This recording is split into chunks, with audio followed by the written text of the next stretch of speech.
নমস্কার, আমি সৃজা। আজকে এ রাজ্যের বামপন্থী কর্মী সমর্থকদের কাছে বড় সুখের দিন, কারণ আজকে রাজদীপ মাইতিকে এসএফআই এর কমরেডরা হিড় হিড় করে টানতে টানতে প্রথমে আমহা স্ট্রিট থানায়, পরে মুচিপাড়া থানায় নিয়ে গেছে। এখন রাত প্রায় 9:30 বাজে, এখনো পর্যন্ত সেই মুচিপাড়া থানায় বসে রয়েছে এসএফআই এর কর্মীরা এবং তার সঙ্গে রাজদীপ মাইতি।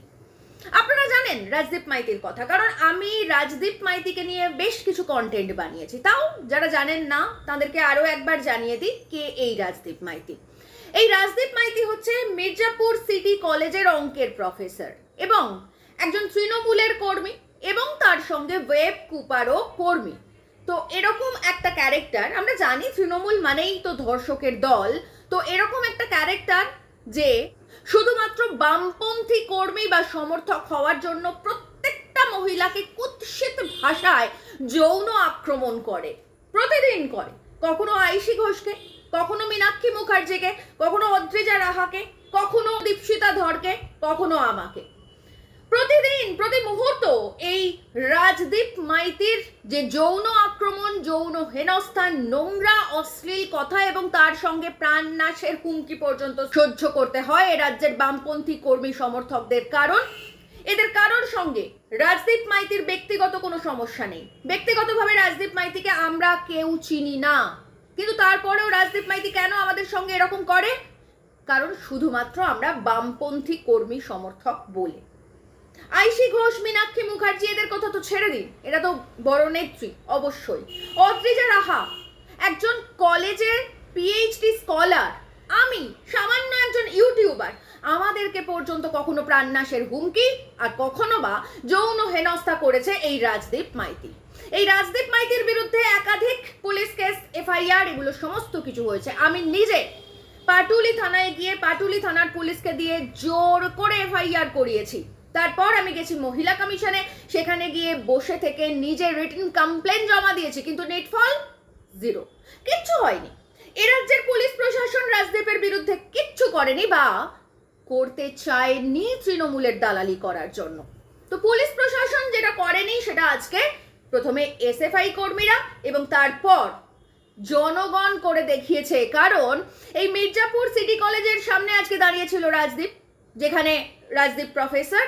সেই সময় এসএফআই এর কমরেডরা তাকে দেখতে পায় এবং তারপরে রীতিমতন টেনে হিচড়ে থানায় নিয়ে যায়, আমার স্ট্রিট থানায়।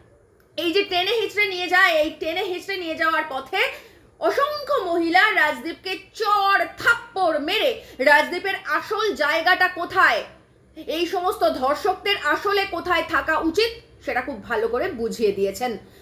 আমি কুর্নিশ জানাচ্ছি সেই সমস্ত মহিলাদের যারা এরকম একটা পদক্ষেপ নিয়েছেন এবং প্রকাশ্যে এইভাবে চর মেরে বুঝিয়ে দিয়েছেন আসলে রাজদীপদের মতন ধর্ষকরা কোথায় থাকে। আসলে রাজদীপের মতন পোটেনশিয়াল রেপিস্টদের জায়গা হওয়া উচিত প্রত্যেকটা মহিলার পায়ের নিচে। সেটা যে সমস্ত মহিলারা বুঝিয়ে দিতে পেরেছেন আজকে, তাদের সকলকে অসংখ্য ধন্যবাদ। এই মুহূর্তে রাজদীপ এবং এসএফআই এর কমরেডরা রয়েছেন মুচিপাড়া থানায়। উপযুক্ত পুলিশি ব্যবস্থা, প্রশাসনিক ব্যবস্থা নেওয়া হচ্ছে বলেই জানা যাচ্ছে এখনো পর্যন্ত, কিন্তু এই প্রশাসনিক ব্যবস্থা ঠিক কত দূর হবে? রাজদীপের কি হবে? আদৌ কি রাজদীপের কোনো শাস্তি হবে? পুলিশ প্রশাসন কি আদৌ কোনো ব্যবস্থা নেবে? আমরা জানি না, আমাদের জানা নেই। কারণ এ রাজ্যে আর প্রশাসনিক যে বিষয়গুলো, প্রশাসনিক স্টেপগুলো নর্মাল ভাবে চলে না। তাই রাজদীপের কোন দাদা দিদি রয়েছে, কার মাথায় হাত রয়েছে, আমরা এগুলো কিছুই জানি না।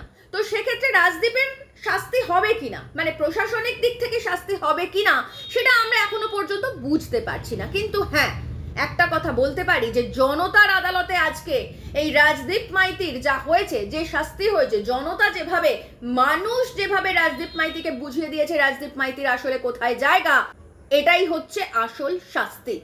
এটাই হচ্ছে রাজদীপদের মতো এবং অবশ্যই তৃণমূলের গুন্ডা বাহিনীর, তৃণমূলের পোষ্য ধর্ষক বাহিনীর আসল জায়গা। আমাদের প্রাক্তন মুখ্যমন্ত্রী জ্যোতি বসু তিনি বলেছেন যে মানুষই ইতিহাস রচনা করেন। আজকে সেটারই প্রতিফলন দেখতে পেলাম আমরা। সত্যি করেই মানুষ ইতিহাস রচনা করেছেন। যারা ভাবছিল বামেরা এ রাজ্যে শেষ হয়ে গেছে, বামেরা এ রাজ্যে ফুরিয়ে গেছে, বামেদের কোনো আসন নেই, বামেরা জিরো, তাদেরকে জানিয়ে দিই যে এই রাজ্যে এ দেশে গোটা পৃথিবীতে যতদিন একজন নিপীড়িত মানুষ থাকবে ততদিন পর্যন্ত লাল পতাকা থাকবে। বামেদেরকে এভাবে শেষ করা যাবে না। তৃণমূলকে এবার বুঝতে হবে এই রাজদীপ মাইতির ঘটনা কিন্তু এখানে শেষ নয়, এটা আসলে শুরু। এটা আসলে তৃণমূলের শেষের শুরু। আমি মাত্র দুদিন আগে বলেছিলাম 2011 থেকে মমতা ব্যানার্জি যে অপরাধ করে যাচ্ছেন, যা অপরাধ করে যাচ্ছেন তা এবার তার পাপের ঘোড়া পূর্ণ হয়েছে। যদি এর প্রেক্ষাপট এবার পরিবর্তন না হয় তাহলে বুঝতে হবে গোটা পৃথিবীর রাজনৈতিক ইতিহাস মিথ্যে। তৃণমূলের যে ছাত্র নেতা ইউনিয়ন রুমে ফার্স্ট ইয়ারের ছাত্রীকে দিয়ে মাথা টেপায়, যে মনোজিৎ বা মনোজিৎরা ধর্ষণ করে তার ভিডিও রেখে দেয় নিজেদের মোবাইলে, যে তৃণমূলের ছাত্র নেতা কলেজের ফেস্টে বেলি ডান্স করে, সকলের কিন্তু শেষের শুরু হয়ে গেছে। আর মাননীয়া, আজকে দেখেছেন তো কিভাবে আপনার পোষার রাজদীপকে মানুষ টেনে হিচড়ে থানায় নিয়ে গেছে। যদি দেওয়াল লিখন পড়তে পারেন তো দেওয়াল লিখনটা পড়ে নিন, কারণ এটা আপনার শেষের শুরু হয়ে গেছে।